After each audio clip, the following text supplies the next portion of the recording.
इसमें क्या सिद्ध करना है कि सिद्ध कीजिए कि वृत्त के परिगत बनी चतुर्भुज की आमने सामने की भुजाएं केंद्र पर संपूरक कोण अंतरित करती हैं।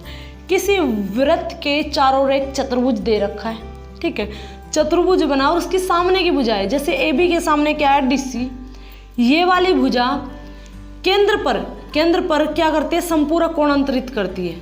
यानी कि ये वाली भुजा ने तो ये कोण अंतरित किया और इसके सामने ए बी के सामने वाले भुजा डीसी ने केंद्र पर कौन सा कोण अंतरित करेगी, डीसी डीओसी, ठीक है, ये अंतरित किया। तो ये वाला कोण और ये वाला कोण एक दूसरे के क्या होना चाहिए, संपूरक होना चाहिए, ठीक है। संपूरक मतलब इन दोनों का जोड़ 180 डिग्री होना चाहिए, ये हमने सिद्ध करना है। या फिर ये सिद्ध कर सकते हो कि भी इस भुजा ने ये कोण अंतरित किया और इसके इस त्रिभुज इसकी सामने वाली भुजा बीसी ने केंद्र पर ये कोण अंतरित किया। इन सम्मुख भुजाओं ने केंद्र पर ये दो कोण अंतरित किए, ये वाला और ये वाला। इन दोनों का जोड़ 180 दिखा दो, या तो इन दोनों का जोड़ 180 दिखा दो या फिर इन दोनों का 180 दिखा दो। ये हमने सिद्ध करना है, ठीक है। पहले हमने क्या लिया, अभी ए बी सी डी एक क्या है, ए बी सी डी एक चतुर्भुज है, चतुर्भुज है। पी क्यू आर एस वृत्त के स्पर्श बिंदु है, वृत्त के स्पर्श बिंदु ले लिए मैंने, स्पर्श बिंदु है, ये मैंने स्पर्श बिंदु लिए। इसके बाद हमने सिद्ध करना है, सिद्ध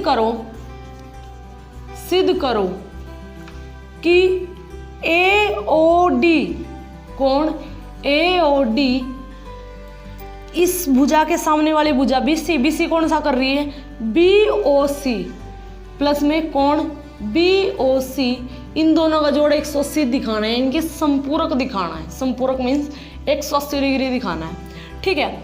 अब देखो मैं इस त्रिभुज में क्या कर रही हूँ, AP यहाँ पे मैंने कोण एक नाम लिख दिया, ये मैंने लिख दिया 2, ये लिख दिया 3, ये लिख दिया 4, ये लिख दिया 5, ये लिख दिया मैंने 6, ये हो गया मेरे पास 7, ये हो गया मेरे पास इतना सा 8। ये मैंने 8 कोण ले लिए ताकि इजी रहे लिखने में, ठीक है। मैंने क्या दिखाना है, AOD यानी कि इनका जोड़ और इनका जोड़ क्या दिखाना है, मैंने 180 डिग्री दिखाना है। मेरे काम की इतनी चीज़ें हैं। यहाँ पे देखो त्रिभुज APO और ASO में, APO त्रिभुज APO और त्रिभुज ASO में यहाँ पे क्या है मेरे पास, एक बात है कि AS बराबर AP के, इसमें AS बराबर के है AP के। क्यों? क्योंकि किसी बाह्य बिंदु से वृत्त पर दो स्पर्श रेखाएं हमेशा बराबर होती हैं, ठीक है। और दूसरा क्या है मेरे पास,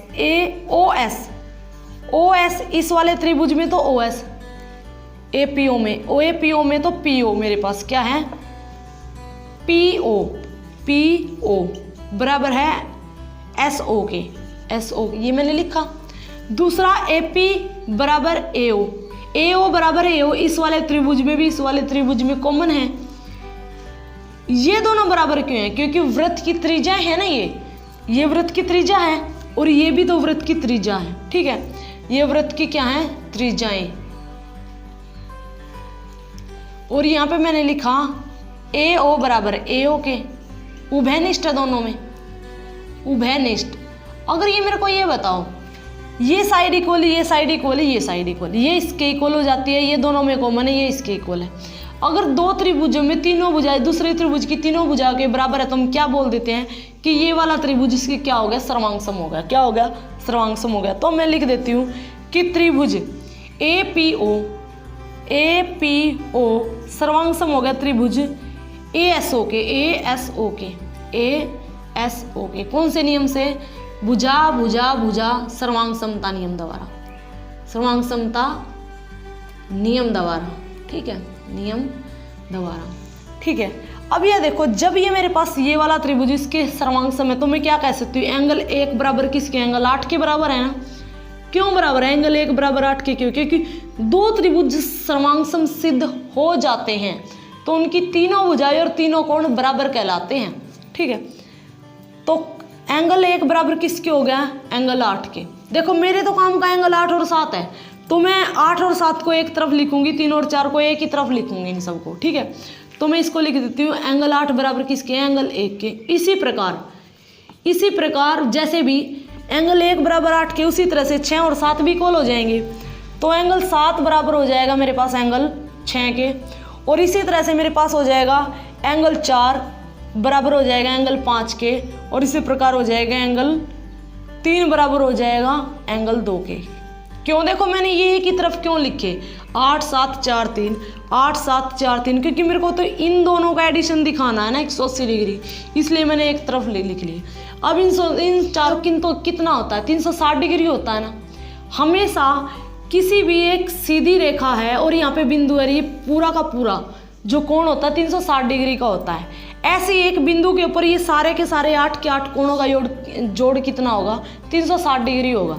तो ऐसे मैं लिख लेती हूँ कि कोण 1 बराबर कोण 2 जमा में कोण 3, कोण 4 जमा में कोण 5, कोण 6, कोण 7 और कोण 8 बराबर कितना का हो जाएगा मेरे पास, कितने का हो जाएगा, 360 डिग्री का हो जाएगा, ठीक है। अब देखो मेरे तो काम के क्या है, मेरे तो काम के सिर्फ ये वाले कोण है ना, क्योंकि मैंने इनको एक तरफ लिखा है। तो एंगल 1 मेरे काम का नहीं है ना, एंगल 1 मेरे काम का नहीं, क्योंकि मेरे को तो ये चाहिए, मेरे को तो ये सिद्ध करना है ना 180 डिग्री के। 8 7 4 3 इनका जोड़ 180 दिखाना है मेरे को। तो एंगल 1 मेरे काम का नहीं है, तो एंगल 1 की जगह मैं लिख देती हूँ एंगल 8। एंगल 2 मेरे काम का है, नहीं है, एंगल 2 को लिख देती हूँ एंगल 3 के बराबर। ये एंगल 3 मेरे काम का है, एंगल 4 भी मेरे काम का, एंगल 5 नहीं है ना इनमें, ये वाला 5, तो 5 की जगह मैं 4 लिख देती हूँ, क्योंकि मेरे को तो 4 से काम है। एंगल 4, एंगल 6 मेरे काम का नहीं है, तो एंगल 6 की जगह 7 लिख देती हूँ कि 6 के बराबर 7 है और 7 मेरे काम का है। 7 और एंगल 7 और एंगल 8, एंगल 8 तुम्हारे काम का ही है बराबर 360 डिग्री। अब ये देखो इन चारों को मैंने क्या करना, जोड़ना है, ठीक है। तो देखो 8 एंगल कितनी बार आ गया है, 2 बार, डबल ऑफ एंगल 8, 3 भी 2 बार आ गया है, डबल ऑफ एंगल 3, 4 भी 2 बार आ गया है, यानी कि डबल ऑफ एंगल 4, और 7 भी मेरे पास 2 बार आ गया है, 7 भी 360 डिग्री। अगर मैं यहाँ से 2 मैंने कॉमन निकाल लिया, 2 इन सब में से मैं कॉमन ले लेती हूँ, 2 2 2 2, तो अंदर क्या बचेगा, 8 जमा में 7 जमा में 4 जमा में एंगल 8 बचा। यहाँ से 2 बार आया तो एंगल 3 बचा, यहाँ पे 3 आएगा, गलती से लिख दिया। ये 2 बार गया तो 4 और ये 2 बार गया तो 7, इनका आ गया 360 डिग्री, ठीक है। अगर ये 2 यहाँ पे गुना है सभी से, तो उधर जाएगा, भाग में हो जाएगा ना, 360 के 2 भाग में हुआ, तो यहाँ पे आ गया 180 डिग्री। यही तो मेरे को प्रूफ करना था। 8 7 4 3, 8 7, यानी कि यहाँ पे मैं इसको इरेज करके यहाँ पे इस तरह से लिख लेते हैं अब इसको, एंगल 8 प्लस में एंगल 7 जमा में एंगल 4 जमा में एंगल 3 बराबर कितना हो गया, ये 180 डिग्री प्रूफ कर दिया ना मैं। एंगल 8 और 7 को क्या लिखते हैं, एंगल 8 और 7 को AOS, एंगल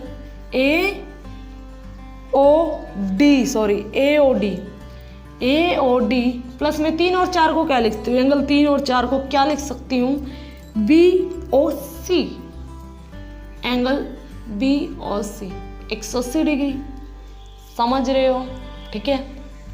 यही तो मैंने प्रूफ करना था कि भी सामने वाले भुजाएं, किसी भी वर्त के परिगत एक चतुर्भुज बना, उसकी सामने वाली भुजाएं केंद्र पर संपूरक कोण अंतरित करती है, यानी कि 180 डिग्री उनका जोड़ होता है, ठीक है।